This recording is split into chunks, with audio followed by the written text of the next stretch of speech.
So let's please all welcome Dr. Charles. Thank you, Dr. Deborah. It's been a pleasure. Can everybody hear me? Okay, it's been a pleasure. I have to admit that I considered using a soundtrack while speaking, but I changed my mind halfway last minute. Hello, everybody. My name is Dr. Charles. I am a veterinarian.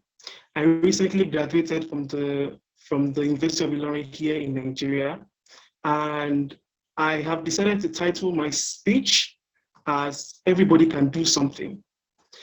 And I'll be starting with the story of elephants from Mozambique, especially the elephant with tusk. So before now, majority of the elephants born in Mozambique were born with tusks. These tusks allow them to survive, help them to peel backs off trees, help them to dig holes in the ground, look for water and even resources.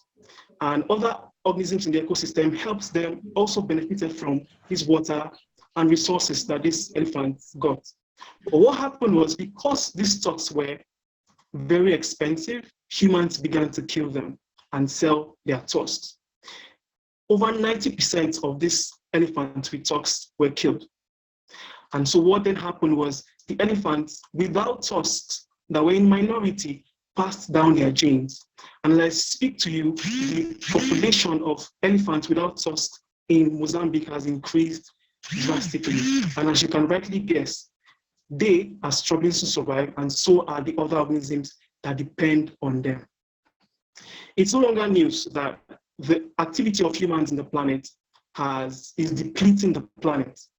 And while many people have tried different things to try to curtail this problem, some people have even taken the drastic route of committing suicide or even carrying out mass shootings. These are all bad news, and we all know that they have not been effective in any way. The good news is that the One Health approach, which claims to be very productive and effective, exists. Now, this down brings me to the main question. Is the One Health approach effective? Is it as productive as it says? The One Health approach basically says all disciplines should bring hands on deck to try to solve the global health problems or global world problems. Or is it as productive, as effective as it claims to be? I found myself asking these questions when I was first exposed to the One Health approach and its messages and the gospel. And I also found the answers in the COVID-19 situation. The success rate that we experienced in the COVID-19 pandemic in many countries, including mine, was due to the One Health approach. From the rapid development of vaccines by experts from different fields, to governments establishing or implementing policies in their country to try to curtail the virus, to even shop owners preventing people that were not wearing masks to enter their shops, and to celebrities and media houses who use their platforms to try to spread the message of the virus. Everybody contributed at the time. Everybody cared then.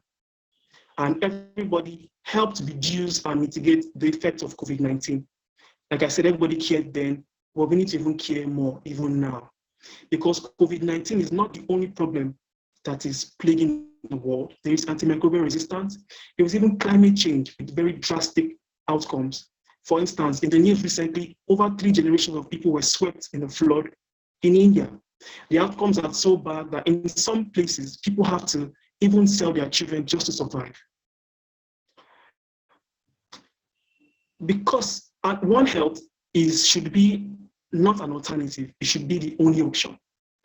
And if you are like me and many other people around the world that is on the One Health path and doing things, carrying out projects, launching activities to try to contribute to the One Health movement, I give you a big thumbs up. But if you are listening to me and you also want to jump on the wagon with humans who are currently doing One Health related projects and activities to change the world, it's not that hard. If you're a student, you can join organizations like the One Health Lesson and volunteer your abilities. You can volunteer in the projects and the activities. You can even start a One Health club, like the person that did in Hong Kong. Yeah, you can do that. So that will be very great. And if you're a stakeholder, you can ensure that the policies being developed or implemented are geared towards One Health. Or better still, you can contribute or donate to projects that are One Health related in and outside your community. I strongly believe, and I truly believe, that everybody can do something to join the One Health movement. The main question remains, what will you do? Thank you.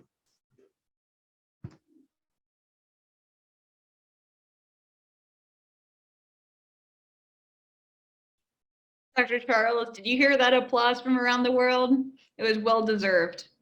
Thank you very much for sharing your passion with the world, because truly that is how the world can move forward. And that's why we're all here today, right? On a weekend. What are we doing on a Zoom call on a weekend? Well, you know what we're doing? We're starting to inspire the rest of the world to value One Health. And that's why we are here together today.